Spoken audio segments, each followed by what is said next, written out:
Hello and welcome to another episode of Goosebumps Podcast Can Be Murdered. I'm your host, Bumps in the Night, and I'm joined with three co-hosts tonight. I'm joined by an otaku life for me, also known as Josh Wasaki. What's up, yo? How you be? I'm joined by the Grinch, who has another 1,000 names. So Grinch, what are you this week? Just call me the Grinch. It's just to make it easier for everybody, you know? He's a man of many names. The man All with right. 1,000 names. And we have a new co-host who's never starred with us before. This is Josh Irby. Hello. You guys might know him as Reviewer Beware, or not. He's been absent for a while. All right. Today we're going to be reviewing book number 17 in the Goosebumps series, Why I'm Afraid of Bees. Who's got a plot synopsis for me? I got one. Gary Luz needs a vacation from himself. Bullies are constantly beating him up. His only friend is his computer. Even his little sister doesn't like him. But now Gary's dreams is about to come true. He's going to exchange bodies with another kid for a whole week. Gary can't wait to get a new body until something horrible happens. And Gary finds out his new body isn't exactly human. And with that, it sounds so promising, but it's not. Just my opinion, just a side note, if you think that you should take a Goosebumps book and read the back synopsis, I'm here to tell you you're absolutely right, and that's the best thing you should do. Exactly. Well done. So this book follows our main character, Gary Lutz. This book takes place in the summer in a town called Midville. It's actually Millville, but Midville's might as well be. Gary's kind of a loser. Like, truth be told, like Grinch said in the synopsis, he has no friends. He's not really good at sports. He can't impress people. He gets beat up multiple times in the story. Even he thinks his little sister could beat him up, and she's 3 years younger than him. Yeah. Gary's playing a game on his computer. He gets stuck on a level, and he gets on the wiki how to beat the character, and he gets a pop-up that's like, vacation out of your own body. Come on down. And he's like, oh, good, gosh, golly, I'd love that. And so he goes down to this place because, remember, in the 90s, your internet was local, and it targeted you by specific ads in your city. Didn't actually do that. So from there, Gary goes down to this place, and it's like it's called People to People. It's a body swap plant. He meets the only employee who works there, who at this point I'm convinced is also the person who created it. She does some research on him. He picks a guy named Derek Dirk. What the hell's his name? Dirk, I think it's Derek Dirk. You get the idea here, and R.L. Stine doesn't always do this, but it's interesting because this was definitely one of his tests to add like 2 elements that I don't know if they quite meshed. One, Goosebumps does touch on like insecurities. It's something that I feel like is more noticeable as you get older. You realize, oh, these characters have some insecurity. R.L. Stine uses that element more than you might think. And the other thing is, R.L. Stine tries to be funny more than people might think, which makes sense. A lot of his roots come from humor. Yeah. Goosebumps does subtly put comedy in there. You know, that you mentioned it, you're right. I have noticed over the books, there are places where he plays on insecurities. I didn't really pick up on that till you put it out there, though. The problem is, the only part of the book where I feel like R.L. Stine intertwined them perfectly is honestly the ending. Why I'm Afraid of Bees is strange because I honestly think the best part of Why I'm Afraid of Bees actually is the ending. But the journey to get there makes me question whether it was worth it or not. I have a hard time with this book. Same. This one was tough for me to read, too. I kept getting bored, which when I get too bored, I literally just put the book down. I think it took me like a week and a half to read it, which never takes me this long to read a book, but I always get to the point where I'm like, you know what? I'm going to go get a drink. When I get bored with a book, I want to finish it faster. Anyway, Gary has this receptionist, Carmen, come to his house with a briefcase, and she gives him a bracelet and a pill, which that's all it takes to swap bodies, apparently. And he takes it, and next thing you know, he wakes up, and he's Dirk. Now, Dirk's this big, cool, muscly dude who can skateboard, and Dirk traded places with Gary because Gary's good at math, which, here's my issue with that plot point. If they traded bodies, like, the way I'm assuming is like this, their minds swapped, right? Yeah. So wouldn't Dirk still be shit at math? He's just in Gary's body? Yeah, he would be. Well, it wouldn't matter because Gary didn't wake up in Dirk's body. Gary woke up as a bee. Yeah. I guess I forgot to mention this. He's got a neighbor named Mr. Andretti who keeps bees. And so one of the bees happened to be like flying right by as he popped that pill. And next thing you know, now Gary's a bee.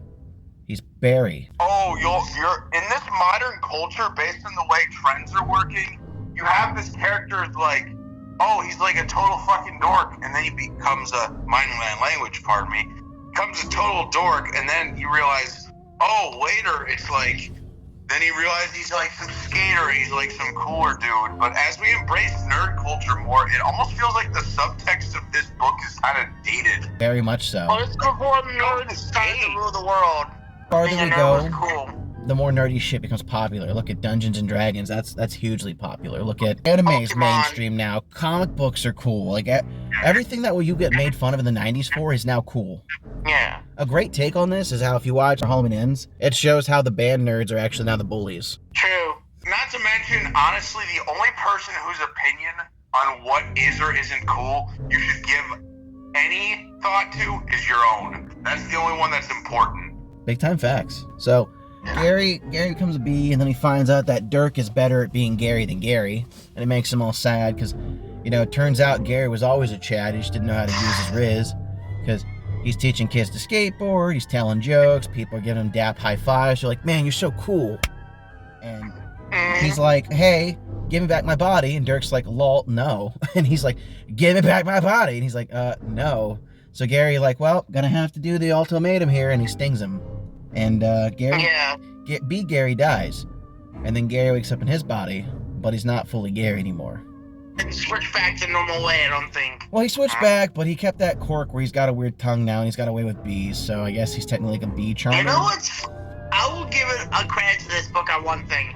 There is one adult in this entire book who actually honestly feels bad and is not incompetent, and that's the receptionist. She actually bursts out crying when Gary's able to talk to her. He's like, listen... And she's like, I'm sorry, but there's nothing I can do. He wants to stay in the body. And she starts sobbing and walks away. Yeah. I will say this.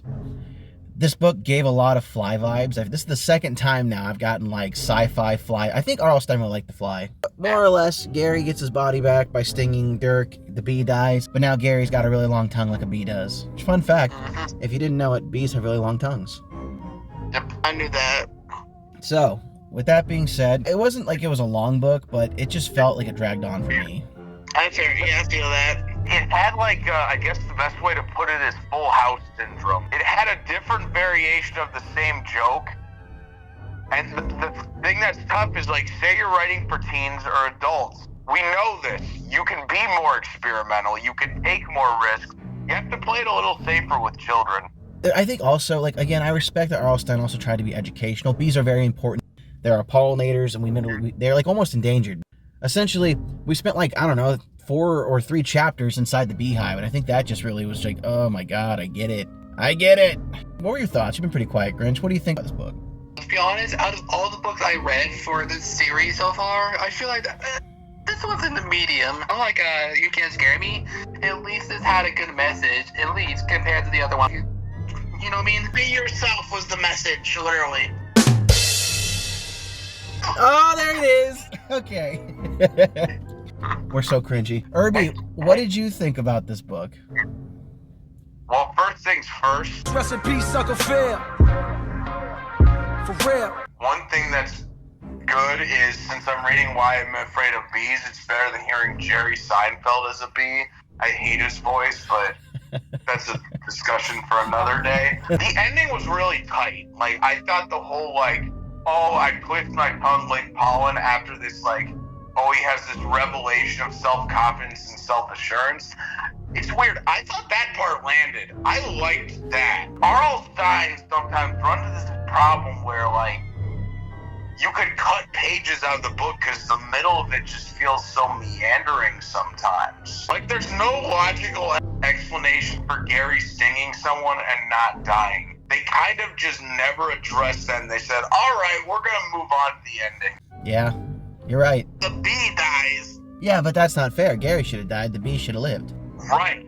Because they switched. Logically, how does it make sense? There's no explanation for why they suddenly switched back. So what I'm getting from this is, in Nightmare on Elm Street, there are certain rules. If you die in the new body, that person dies. Here's a great example. If I traded bodies with Josh, and then I went into my parents' hot dog shop, I picked up a glizzy, I poked out the center, and then lit it up like I was smoking a cigar and made myself a little glizzy pipe, he would get in trouble, not me. It's like that. Yeah. I see what you mean, Josh. That was a very abrupt, what the fuck? It wasn't a bad book. I mean, I feel like I'm being a bit doting on it, but it was just boring. I like bees. I want to keep bees someday. Like, I find them very interesting and calming. Well, I noticed something. Out of all the books we read so far, this doesn't have a real villain. Because, like, I don't like the Swamp Monster, unless you're telling me the guy who stole Gary's body. So you mean like there's real no threat of danger, like there is in other books? Yeah, because, like, unlike the other books where there's actually, like, a monstrous threat or, like, a normal threat, it's just like, oh, I got stuck in a bee's body. What's the threat? I don't know, getting slapped and swatted to death. The fact that you're the one of the smallest insects in the world. Let's see. The fact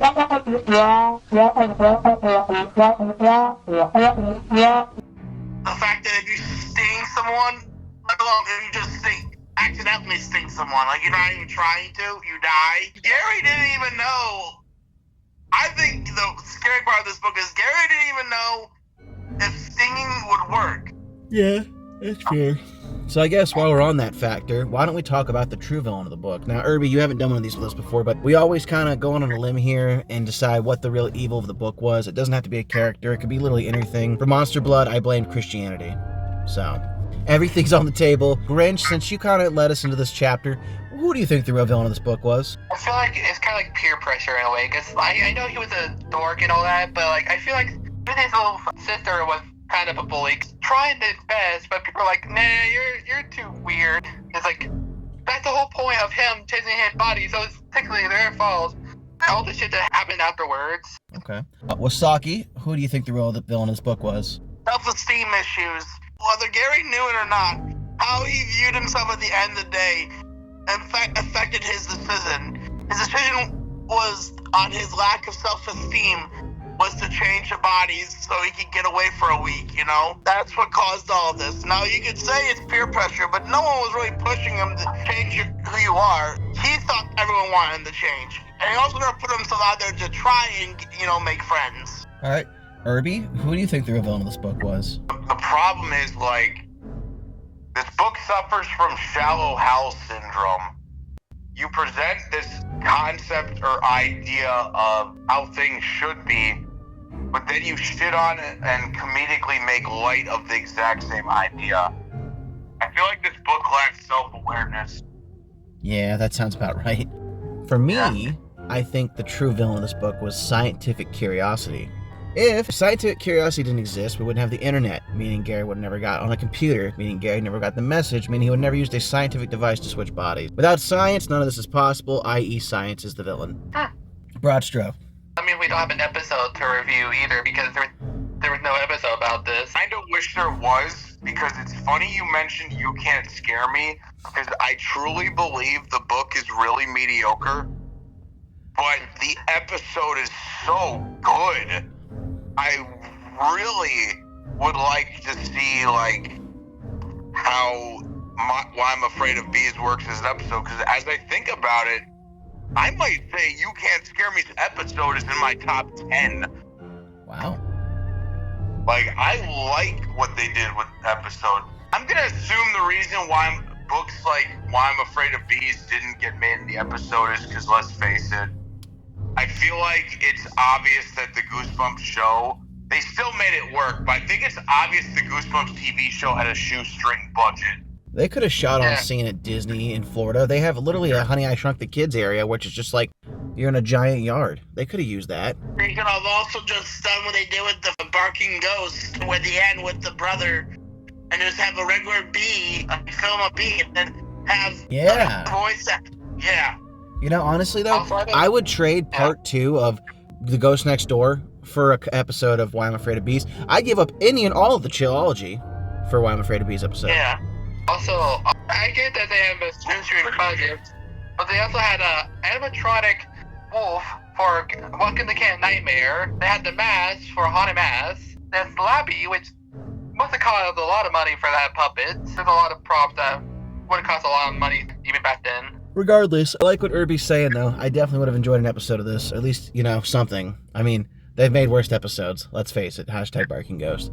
I feel like there's, a murderer's row of, books in the series, like Chicken, Why I'm Afraid of Bees, The Abominable Snowman of Pasadena, and I suppose Egg Monsters from Mars, where maybe the episode wouldn't fix the problems with those books, but it would sure be interesting to see how it would play out. Imagine if we got a series where it was very loosely based on Goosebumps. They took a very short synopsis of the plot, and they took the title, and then somebody just ran with it. Like a director took it and like made their own vision of it. Could you imagine?